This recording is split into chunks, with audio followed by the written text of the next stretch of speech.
Hey guys, welcome back to the channel. Welcome back to Research 101. Here's another episode. Today we're talking about my 3 favorite places to stimulate research ideas and get out of that writer's block or that research block that we all unfortunately face. However, before I go into those 3 favorite places, do just look down below, as you can see here. If you can subscribe, it would be great for me and the channel. And if you can click that post notification bell, it'd be great for you because it means you don't miss on when I upload Research 101 videos and many other videos I have on this channel. So please do that just before you watch the rest of this video. I'll just wait here. I think that's enough time, right? Guys, they've probably done it by now, I'm sure, right? I think you've probably done it by now. But let's go into the 3 favorite places. So number 1 is coffee shops, which I'm probably on the same wavelength as many of you who are watching this video, because we see a lot of research in coffee shops.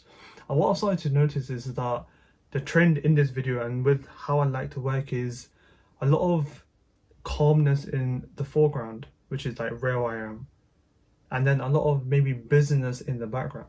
Now in a coffee shop, whenever you're sitting, generally if it's quite an open coffee shop, in your immediate vicinity is quite calm. You know, everyone's quite quiet, it's not too busy. But when you start to go further out, so really towards the counter, towards other sides, it gets a bit busy. And I think that contrast is what I like personally. I don't like to be completely isolated alone and it's completely quiet. It agitates me, I start to fidget, I start to get distracted because it's too quiet. I don't like it too busy, I can't listen to music as many of you can't. Many people can't because it gets too distracting. But I do like the balance of hearing background noise of people talking or things are going past. And a coffee shop is a great place to do that, which is why so many people have great ideas, write in a coffee shop, purposely go there for hours on end to do writing, analysis, discussions. And I find myself doing that quite a lot. I did that during my PhD, but I do it even more so now as a postdoc. So to break that writer's block or to get out of that, rut of not being able to think properly or you're stuck somewhere, I find myself going to coffee shops quite a lot, and especially ones that are quite open. Not claustrophobic and quite loud, but those are quite open, that have a place outside or a back garden perhaps. And I go there to try and break out that particular stuck feeling that many of us unfortunately face. And the last thing on coffee shops is that I found myself having a lot of creative flow, not just for research purposes, but even for video scripts for these videos, ideas for Instagram, even the creative side, which is pretty much part of research. It's integral to how we think as researchers. We have the creative ideas, research connections, how to organize this, how to analyze the data this way, how to think of other potential side projects. A lot of those thoughts have come from me being in a coffee shop. So now that COVID has been kind of tackled to some degree and then restrictions are a bit more eased, I'm pretty sure many parts of the world, for those who are watching, coffee shops are open. So I would take a stroll outside into those coffee shops and see how you feel, and do let me know down below in the comment section if you enjoyed working in the coffee shop. You may already do, if so, let me know. So let's go over to number 2. Number 2 is all about nature, getting outside, getting nice fresh air, that nice oxygen coming in, the feeling of openness. Sometimes you can hear cars going by, or you can hear the wind whistling through trees and fields, the calmness of a lake nearby, the sun coming out. Not that much if you're in Britain, but you get what I'm trying to say. And I found myself a lot just getting my iPad Pro, which is next to me, hoping to get a laptop soon, that I can go outside. Again, that balance of calmness in the foreground where I am right now and busyness in the background. So whether it's roads that are quite far away or people are having picnics a bit further away, you can hear people talking, can't really make out what they're saying. And that contrast, for me personally, it works really well in terms of getting my creative juices flowing. And I find myself again getting outside, getting that fresh air is a big thing for me. Getting out of that writer's block, again, being in a different surrounding, being in a different environment. And what I found, which I was going to mention towards the end of the video, but I think is pertinent now, that if you're trying to get out of a rut or a stuck feeling, change your environment. And that may be able to trigger a different thought process, a different mindset for you to get out of that kind of writer's block that many of us unfortunately face towards the latter end of our kind of PhDs, but even kind of the research questions or the research issues, like struggling to analyze this data, or you're struggling to think of an experiment or interview design that you can address that question.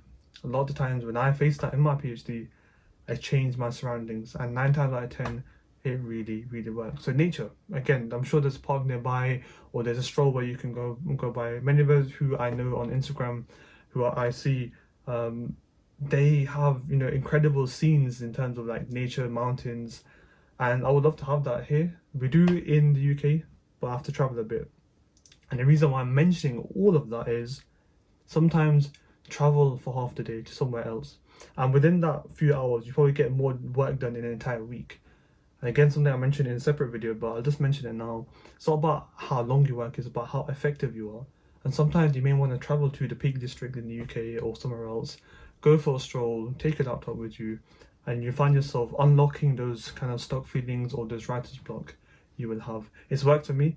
I hope it works for you.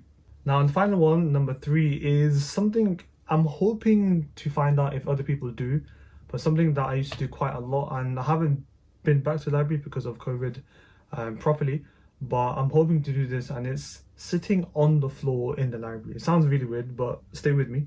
I hope it helps.